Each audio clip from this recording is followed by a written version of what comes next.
July the 22nd, 1934. A man walks out of the Biograph Theater in Chicago after catching a gangster picture, and he doesn't even make it 30 feet down the sidewalk before three federal agents step in behind him, and they let off 5 shots in under 3 seconds. One round enters the back of his neck and exits just beneath his right eye. John Dillinger drops face down on the concrete, and before the cops could even rope off the scene, civilians are already crowding through. They've got handkerchiefs out, dipping them into blood for souvenirs. The ambush right there is the origin story of the modern FBI. It's how J. Edgar Hoover sold Washington on the idea of a federal police force, and that moment was the moment that the G-men got turned into American heroes overnight. But here's what didn't make it into the press releases. The man widely credited with firing that kill shot resigned 8 years later.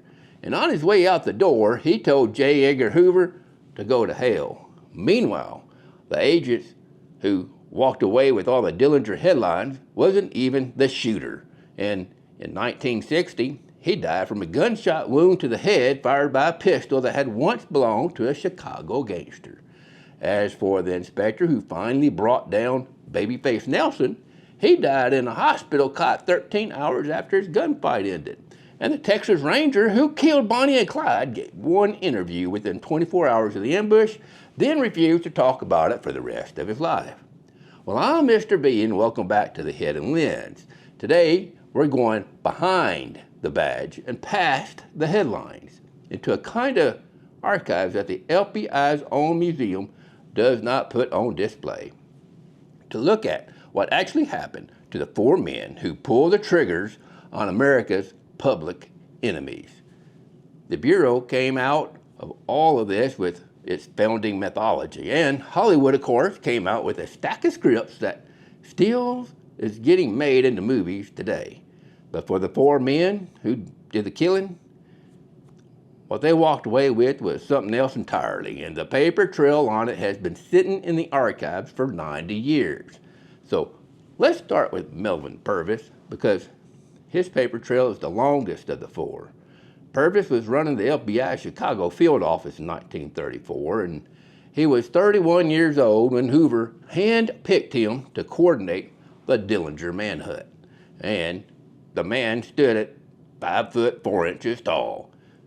He was a South Carolina lawyer with a soft voice and a slight stutter. And the press took to him immediately. But by the time John Dillinger fell in front of the Biograph, Purvis was on the cover of Time magazine. 3 months after that, when Pretty Boy Floyd ended up dead in an Ohio cornfield, Purvis was second in fame only to the President of the United States. But here's where it starts to crack. The press had given Purvis a nickname, Nervous Purvis, because his own colleagues in the field could see him visibly shaking during operations. Purvis wrote about it himself. The man who had become the public face of the FBI's war on the gangsters was trembling on the job, especially after Little Bohemia Lodge disaster in April of 1934, when the Bureau raided the wrong cabin and let John Dillinger escape right out the back window. Not to mention, killed somebody that shouldn't have been killed. By the end of 1934, Hoover had stripped Purvis of his Chicago command.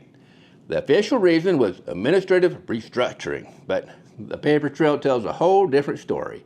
Hoover started running surprise inspections on the Chicago office and citing Purvis over procedural violations that didn't really matter. And the cases landing on Purvis' desk after that were way beneath his rank. By July 1935, 1 year to the month after Dillinger died on the sidewalk, Purvis resigned. Now, what happened next is all in the FBI's own files, which the Purvis family has since published. And this is where Hoover's vendetta really gets going. Hoover blocked every job Purvis tried to get in law enforcement after that. A South Carolina congressman endorsed Purvis for a federal judgeship. Hoover personally killed the appointment. Purvis ended up endorsing Post Toasties cereal and shaving razors just to put food on his family's table, and Hoover circulated internal Bureau members' memos making fun of him over it. Even when Purvis served in the European theater during World War II as an Army intelligence officer, and he helped investigate Adolf Hitler's suicide, Hoover kept the surveillance valve open the whole time for 25 years, from Purvis's resignation in 1935 all the way to 1960. Every single newspaper clipping that mentioned his name got dropped into a secret file in Washington. The Bureau watched everything he did, from his health to his travels, right up until the day he died. On February the 29th, 1960, Purvis was found in an upstairs hallway of his home in Florence, South Carolina. He was dead from a single .45 caliber gunshot that had entered beneath his jaw and exited the top of his skull. And the pistol, it was a Colt that his fellow agents had given him as a resignation gift back in 1935. That same pistol had originally been seized from a Chicago gangster by the name of Gus Winkler, who had been Purvis's informant during the Kansas City massacre investigation. Before the syndicate killed him in October of 1933. That's what happens to that informant, apparently. The Bureau sent a memo to Hoover that same day declaring the death as suicide, but the local coroner refused to put suicide on the certificate. Here we go. A later examination suggested a tracer round had jammed in the chamber and gone off while Purvis was working on the gun. When the funeral was held, no condolence telegram came from the Bureau, and none came from Hoover personally. Former agents who wrote in asking where to send flowers got told by the Bureau that they thought Purvis might have lived in Florence, South Carolina. They had his complete address on file the whole time. A month after the funeral, Purvis's widow, Roseanne, gathered their three sons, and dictated her own telegram to the director. Here's what she said. "We're honored that you ignored Melvin's death. Your jealousy hurt him very much, but until the end, I think he loved you." Hoover didn't respond. He just filed that damn telegram. Now, before we get to the man who actually fired a kill shot at the Biograph, and no, that wasn't Purvis, if this story's pulling you in, go ahead and hit that like button. And don't forget about that hype button. It's been lonely lately. It's sitting right down there where you type your comments. Because you need a comment, because just like a tracer round in Purvis's pistol, this thing is liable to go off when you least expect it. The man who actually fired the shot at the Biograph never got a magazine cover, and he sure as hell never wanted one. His name was Charles Winstead, and he was 43 years old in 1934. He was a former Texas deputy sheriff that Hoover pulled into the Bureau on purpose, because after the Little Bohemia debacle, it was real clear the Chicago agents couldn't handle a gunfight if their lives depended on it, and you know it did. Winstead had killed men before. He didn't shake. Hoover himself credited Winstead with 2 of the 3 shots that hit Dillinger that night, including the one that went through the back of the skull. Winstead got a written commendation from the director for it. And his own version of what he did that night is preserved in his memoirs. His exact words were, "I didn't read him his rights." That's pretty good, right? 8 years later, Winstead got into an argument with a female reporter down in El Paso and called her a communist sympathizer. Hoover ordered him to apologize and transferred him to Oklahoma City as punishment. Winstead, his written reply to the director was that he can go to hell. He resigned December of 1942, and after that, silence. He never sat down with the reporter again, and no book ever got published about what he did at the Biograph. From there, Winstead moved out to Albuquerque and joined the Army Intelligence as a captain. For 30 more years, he didn't say a word about Dillinger. When the United Press finally read his obituary on August the 6th of 1973, most papers buried it on the inside pages. The man who shot John Dillinger died as a private citizen, and he didn't ask anybody for anything. And then there's Samuel Parkinson Cowley. Cowley was a Mormon desk man out of Franklin, Idaho. He was 35 years old. Before joining the Bureau, he had served 4 years as a missionary in Hawaii for his church. This is what the folks do. I was stationed with a guy who was a Mormon, but we ended up in Seattle, Washington together, and he loved guns as much as I did. Now, and as for being a Bureau lawyer, he never had been in a single gunfight his entire life. So what was he doing in the field that summer of 1934? Hoover sent him there because Purvis was becoming a political problem after Little Bohemia, and Hoover needed someone in Chicago whose loyalty was beyond any question at all. The Kansas City Massacre back in 1933 had already given the Bureau its justification for an expanded war on crime. Now Hoover just needed agents who wouldn't embarrass him. On November the 27th, 1934, Cowley took a call in the Chicago office. Babyface Nelson had been spotted in a county road outside of Barrington, Illinois. So Cowley and Special Agent Herman Hollis got in the car and drove out to intercept him. And what they ran into was a man who would end up credited with more FBI deaths than any other Depression-era outlaw, standing right there in the middle of a country road with a Browning automatic rifle. Nelson shot Hollis through the face. Hollis died right there on the scene. Cowley returned fire with a submachine gun and started hitting Nelson over and over across his legs and his torso. Nelson took a rifle round through the abdomen and kept walking. He shot Cowley through the stomach with this Browning automatic rifle, and then walked another half mile down the road. After that, he dropped into a roadside ditch, and that's where he died, in the ditch. Kind of worried, like, people wrecked their cars. Well, he wrecked himself. His associates stripped his body and wrapped him up in a blanket before dumping him in Schuylkill. Cowley survived for 13 hours after the gunfight. He stayed conscious just long enough to identify Nelson from photographs and give a statement to Purvis. And at 2 o'clock in the morning, on November the 28th, 1934, he passed away. Hoover called Cowley the bravest man he ever knew at the funeral, but what he didn't mention publicly is that he was already using Cowley's reputation to rewrite the public account of 1934. Now remember, the Chicago field office that Cowley died serving had been Purvis's command. By the late 1930s, the official Bureau narrative had Cowley as the primary architect of the anti-gang campaign, and Purvis had been demoted in the history books to a press-hungry deputy who was just along for the ride. That's the value Cowley had over to Hoover, a famous dead agent who couldn't talk back. I didn't say what I just thought. And then there's Frank Hamer, which is the case that doesn't quite fit the pattern. Hamer was never an FBI agent. Hoover didn't have any control over him at all. He was pulled out of semi-retirement at the age of 50 by a Texas prison system to hunt down Bonnie and Clyde, because by then the Federal Bureau had spent over a year trying to catch them and failed.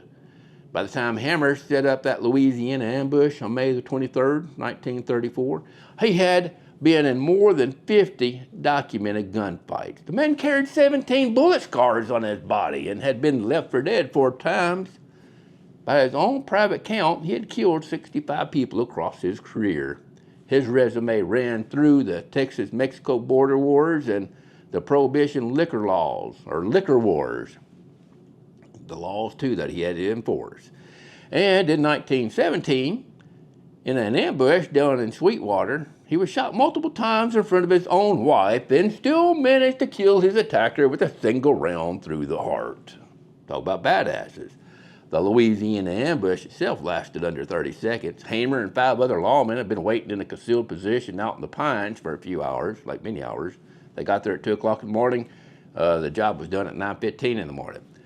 When the Ford V8 came down the road, they fired roughly 150 rounds into it. Clyde Barrow took at least 17 hits. Bonnie Parker took at least 26. Witnesses said the bodies were nearly cut in half from the gunfire, and folks from miles away thought a logging crew had been setting off dynamite. But here's where Hamer parts company with the FBI men. Within 24 hours of the ambush, he sat down with one journalist that he trusted And that was the only press interview he gave for the rest of his life. A $10,000 movie rights, that offer came across his desk and Hamer turned it down flat. The city of Austin tried to throw Hamer Galt Hero Day in his honor, and the man wouldn't even show up for it.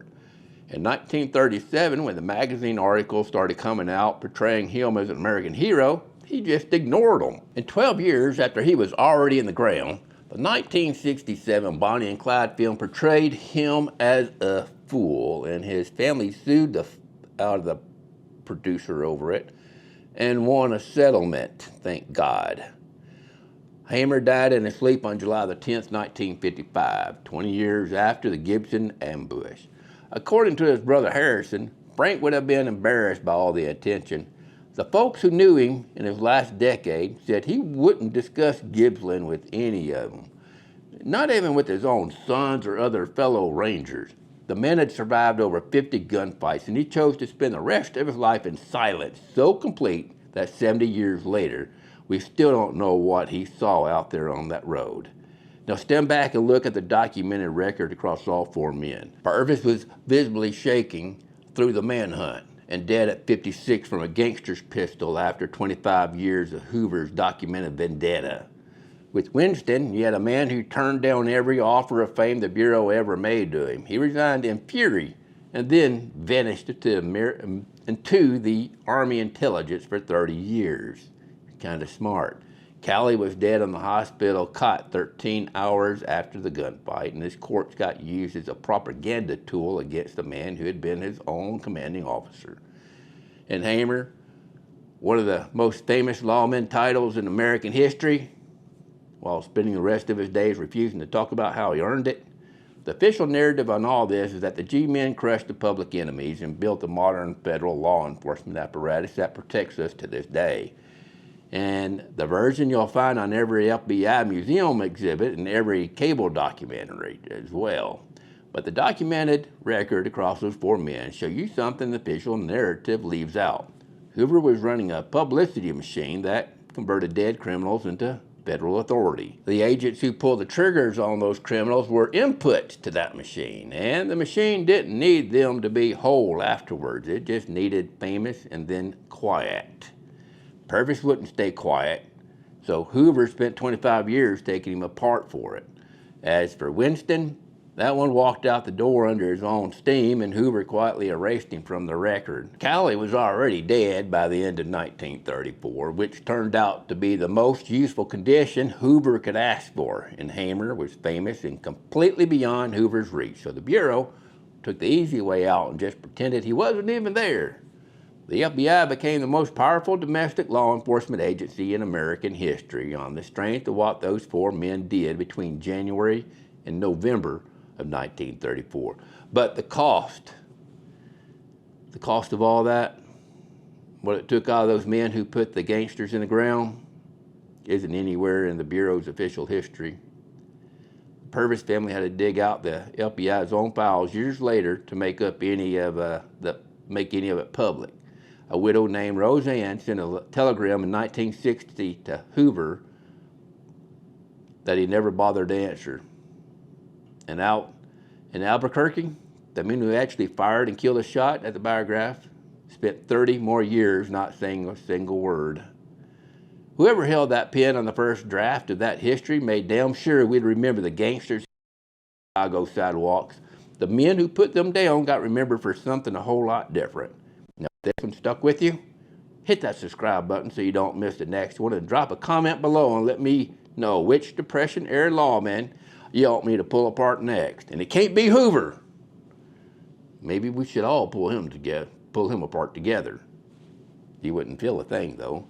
I'm Mr. V, and I'll see you in the next episode of The Hidden Lens.